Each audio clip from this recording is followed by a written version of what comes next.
Hi everyone, welcome back to the channel, welcome back to the house build vlogs. Now in today's episode we've got something quite special happening. The scaffolding might be coming down.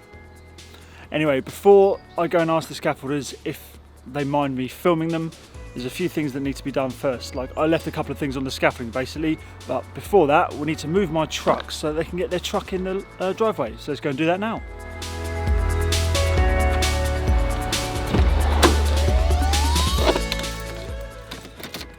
Look who's just turned up. Better move this quick then. Hi. Didn't expect to see me again so soon, did you? Unfortunately, the scaffolders did not want to be filmed while they took the scaffolding down. Oh man, this looks... Oh man, it looks like a house. It makes such a difference. I suppose I better show you, hadn't I? Have a look at this. Look at that. An actual house.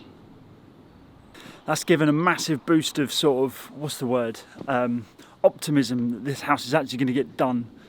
Scaffolding's down, it looks like a house, there's parts to it, there's you can actually see the structure of the house, and also probably only a few weeks away from having windows and doors fitted, so there's the big turning point in this, I think. Let's have a quick look around and see the difference sort of a lack of scaffolding makes. Obviously the first thing that you can notice straight away is now you can see all the crap that I've thrown off the scaffolding. Now I have ordered a skip that is going to be turning up tomorrow, so all of this sort of faff and all that crap that I literally just threw off the scaffolding so they could take it down is all going to get put in the skip. The other good thing, well I say the other good thing, the thing that I've never understood about scaffolders, they always end up leaving buckets behind. Like look at all them clips. I'm going to keep hold of them in case they end up coming back for them. I have a few poles here. Yeah, there's something else I threw off the scaffolding. I didn't end up getting around to finishing this off, which I half did it intentionally. I just wanted to get the scaffolding down and I just set up bandstands. That's not a problem, I was just working out an idea for that. But yeah, I've got a couple of nice tubs for a bit of plaster there. The other thing that I've noticed, first off, I'm not walking around like this trying to worry about hitting my head. It's just, there's nothing here, which is, I'll tell you, it's brilliant, absolutely loving it. There's tons of room down the side there. Loads of room. And as we come around to the front, there's a couple of things, well, I'll show you the front first, then there's a couple of things I want your guys' opinion on. But let's just take a step back and have a look. There we go. Looking very good. That section up the top here that I was worried about looking naff, it actually doesn't look bad at all. You can't even really tell. But this section here and the section like that around the back, as you notice, there's quite a big amount of brickwork there. Now I've got an idea for what I want to do with this. There, like I said, there's a large sort of expanse of brickwork there, and I'm not so keen on it.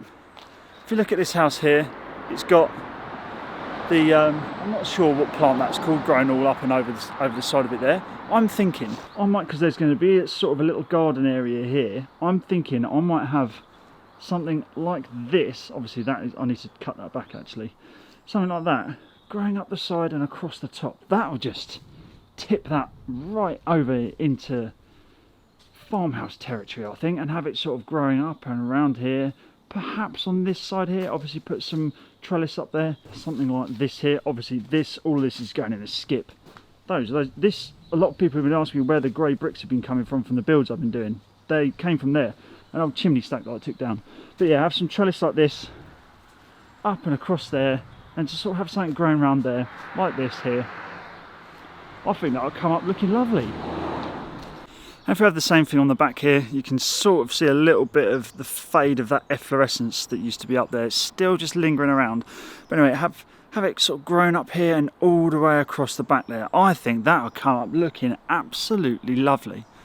Well, enough of me talking about my distinct lack of horticultural expertise. Cool, that's a tongue twister. Try saying that 3 times backwards. Right, and now down the final walkway, I guess. Again, looking pretty good, but like I said, loads of crap down here because I literally did not go down here while that scaffolding was up, and it has been up a while, so looking a bit of a mess. But there is actually a manhole down there that I'll put in,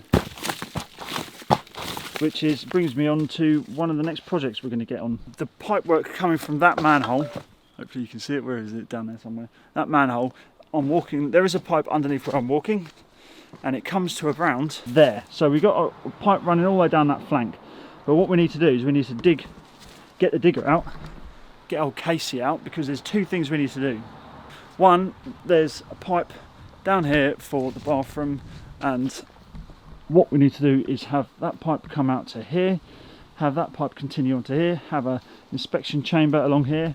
Also, we need to dig a trench all the way through to the main road, because we are having gas, electric and water going in through that side entrance, and I need to dig a trench so they can lay their pipe. Plus it's cheaper if I dig the trench. But then from this manhole here, there's a manhole, not at this house next door, but the one over my house over there. There's a manhole in the front garden, and we have to dig a trench all the way along, which I'm not looking forward to, purely because there is the gas mains, electric mains for the next door house going through there, and I just, my track record of digging up trenches where there's gas and water is not very good. I've gone through a fair few of both, so not something I'm looking forward to. But we do know where, well, my dad says he knows where the pipes are for next door, but I don't know, because that house there, I don't know if many people, I don't think I've actually ever said, that's actually where my parents live. My parents' house. My dad built that house. Well, I say he built that house. He bought that house and turned around every brick in it, because it was all painted white. He turned around every brick. He put extensions and stuff on it. But anyway, I'm going off on one. Yeah, so I don't think I've ever said to you guys about that. That's my parents' house next door. My house is next door to that. And this whole project is sort of a collaboration with me and my dad. Oh, of course. That's the other thing. We're getting Casey out here. We're once that skip turns up, I'm putting all this crap in the skip, and we are clearing this whole thing. And also the big pit of doom. This big pit, I have checked the plans and everything. It doesn't say anything about putting a cage in there, so I can just dump all that in there with all other bit of hardcore that I find around here is going straight in there. And get that all set up, because we have got a downpipe on this side and we have a downpipe on this side that's coming in, and then it's going to go straight into here. So we've got quite a lot, we've got a hell of a lot of stuff that needs doing now that this scaffolding is down. I've probably waffled on for what seems to be miles too much in this episode, but I just thought I'd show you the scaffolding's come down. Unfortunately, the scaffolders didn't want me to film them, which is fair enough. I have spoken with the guys about the window fitting, and they are happy to be filmed, so we should have some cool episodes coming when they come to fit the windows. But we're looking good. I've got some jobs that need doing, so I'm going to go around and do them now. I just thought I'd do this little update video just to show you, oh Christ, just to show you sort of what's happening, what's going on.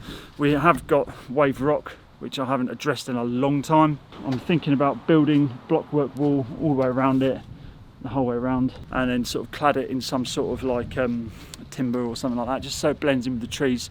I don't really want to do it out of brick, because I think that would just take too bloody long. It's just a massive amount, and it's just miles too expensive. So I've got a few jobs. There's these downpipes up here that, I don't know if you can see them, those black downpipes there need putting in here, because it was downpour the other day and the walls got wet. The last thing I want to do is have more efflorescence. So there's a hell of a lot for us to do, and I just want to address something. I've had a few people saying that, why don't you just get someone in to finish building it? It's taking too long. You're taking on too much. Frankly, it's just not possible. It's just not something that I can do. The fact that I'm very limited with funds, very limited with the fact that if I can employ anyone, really, because obviously COVID is a big thing, but funding is pretty much the main reason why I can't get a company in to do it. It is taking a little bit of time. I do understand that, and I do apologise for the lack of house build videos, but due to certain circumstances which I'm not going to go into on YouTube, sort of personal things, there are certain circumstances which means that I haven't been able to make as many house build videos as I want. Financial reasons, personal reasons, there's all sorts of different things. But anyway, that's neither here nor there. But we're going to be getting back to these videos, hopefully somewhat, I know I've said this before, somewhat regular, but now that scaffolding's down, we've got a bunch of stuff to do. So yeah, and plumber's also on the cards as well. He's coming in soon, but I need to get the mains coming in first. So yeah, there's an absolute butt ton of stuff that needs doing. I'd just like to take a quick minute to thank Larry Rupert, who has sent over $25 via PayPal. Now, I hadn't set up any sort of PayPal or anything like that. He must have just taken my email address from down in the description and sent over 25 quid. I actually originally thought it was a scam, so I had to look into it, but it turns out no. So Larry Rupert, thank you very much for sending that over. I have now since set up a little PayPal link down in the description. I'm probably not going to say this again or sort of like promote saying that it's down there, because I guess I just feel a bit funny about donations and things like that. I'm not a Twitch streamer or anything like that, but I know some people are inclined to do that, so there is a link down there for that. That is probably, like I said, the only time I'm going to say it. But again, Larry Rupert, thank you ever so much. I really do appreciate it. That $25 is going to go towards the next load of bricks I order for my build. So yeah, appreciate it. Thank you very much. If you have enjoyed this video, please do leave a like down below. Subscribe if you aren't already. Ring that notification bell to be notified every time I upload a video. That being said, I will see you all in the next episode. Plenty of work to get done on the house, so take care and I'll see you then. Ta-ra.